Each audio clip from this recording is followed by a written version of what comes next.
नमस्कार दोस्तों। तो बहुत टाइम से मेरे पास पेशेंट्स के क्वेश्चंस आते हैं कि सर रोबोटिक TKR क्या होता है या रोबोटिक सर्जरी क्या होती है और ये कन्वेंशनल से कैसे डिफरेंट है।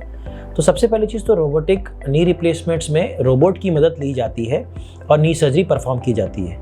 पर इम्पॉर्टेंट चीज़ क्या है, इसमें रोबोट सिर्फ सर्जन की हेल्प करता है। कितनी बार पेशेंट्स को ये एक भ्रामिकता होती है या डाउट होता है कि रोबोटिक सर्जरी कन्वेंशनल से बेटर है, या ऐसा नहीं है। रोबोटिक सर्जरी उनके लिए कारगर सिद्ध होती है या रोबोटिक सर्जरी उन सर्जन्स के लिए होती है जो इनिशियल पीरियड में ऑपरेट कर रहे हैं या इनएक्सपीरियंस सर्जन्स हैं, उनके लिए robotic surgery is benefit because robot is helping them. Robot की मदद से हम कट्स वगैरह का एंगल वगैरह मेजर करते हैं, बट रोबोट पेशेंट्स के लिए कितना बेनिफिट है ये अभी देखना बाकी है। दूसरा चीज़, सर्जन को कोई रिप्लेस नहीं कर सकता। जैसे एरोप्लेन्स में इतनी मशीन्स होती हैं, कंप्यूटर्स होते हैं, फिर भी टेक ऑफ और लैंडिंग पायलट ही कराता है, आप पायलट को निकाल नहीं सकते। उसी तरीके से नी रिप्लेसमेंट सर्जरी एक ऐसी सर्जरी है, अगर सर्जन एक्सपीरियंस्ड है तो वो बिना रोबोटिक असिस्टेंस के भी नी सर्जरी कर सकता है, उसको रोबोट की ज़रूरत नहीं है।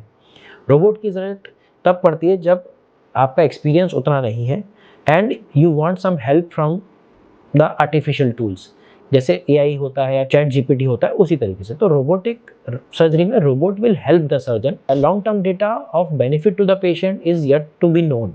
दूसरा चीज़, अब जितने भी रोबोट्स होते हैं उसमें जो डेटा फीड किया जाता है या सॉफ्टवेयर में जो डेटा होता है वो कॉकेशियन पॉपुलेशन मतलब अब्रॉड या अमेरिकन्स का फीड किया जाता है, जबकि हिंदुस्तानी पेशेंट्स की बोन्स, सॉफ्ट टिश्यूज़, मसल्स पूरी अलग होती है।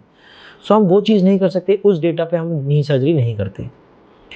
हम हिंदुस्तानी हैं, हम सर्जन्स हिंदुस्तानी हैं, तो हमको हमारी बोन्स और टिश्यूज़ के बारे में पूरा आइडिया रहता है और हमको पता है कि कैसे सर्जरी की जाती है। दूसरा चीज़, अब मैं आपको एक चीज़ बताऊंगा कि हमारी 4 रेसेस होती हैं, जिसको बोलते हैं अफ्रीकन्स, कॉकेशियंस, ओरिएंटल्स और एशियंस या इंडियंस। और हमारा जो बोन स्ट्रेंथ है वो भी अलग अलग होता है। अफ्रीकन्स का सबसे स्ट्रांग होता है, उसके बाद कॉकेशियंस या अमेरिकन्स आते हैं, फिर ओरिएंटल्स आते हैं, फिर एशियंस आते हैं। दैट इज इंडियंस की बोन्स वीकेस्ट होती हैं चारों रेसेस में, पर हमारा ब्रेन स्ट्रॉन्गेस्ट होता है और उसमें भी इंडियन सबसे स्ट्रांग होता है, then orientals, then Caucasians, then Americans. तो इतना डिफरेंस होता है सॉफ्ट टिश्यूज़ में और बोन्स में, विच रोबोट कांट आइडेंटिफाई। रोबोट वही चीज़ करता है जो उसको फीड होती है। तो बहुत इंपॉर्टेंट है कि ये जानें कि इन दोनों में डिफरेंस क्या है। एक और बहुत ज़रूरी पॉइंट है कि कोई भी कन्वेंशनल सर्जरीज अगर मैं अपनी बात करूँ तो हम लगभग 15-20 मिनट से आधे घंटे में कंप्लीट कर देते हैं। जितना मिनिमम हमारा एक्सपोजर रहता है, उतना मिनिमम इन्फेक्शन रहता है, उतना रिजल्ट काफ़ी अच्छा होता है, उतना रिकवरी फास्ट होती है। और आज वही सर्जरी रोबोट के द्वारा अगर हम करते हैं तो लगभग 3 से 4 घंटा लगता है पूरा सेटअप से लेके ऑपरेट करने में, जिसके रिस्क ज़्यादा होते हैं, जैसे इन्फेक्शन, मैकेनिकल फेलियर भी होता है, या फिर पेशेंट्स को कई बार फ्रैक्चर भी होता है बिकॉज हमारी बोन्स वीक रहती है और रोबोटिक पिन्स यूज़ करने पे भी फ्रैक्चर हो सकता है। तो ये भी एक मेजर ड्रॉबैक है अगर आप रोबोटिक सर्जरी करते हो। कई बार मैंने देखा है मार्केटिंग के लिए भी इसका इस्तेमाल किया जाता है। पेशेंट्स आते हैं, उनको ये लगता है कि रोबोटिक से सर्जरी की गई तो उसका रिजल्ट अच्छा है, ऐसा नहीं है।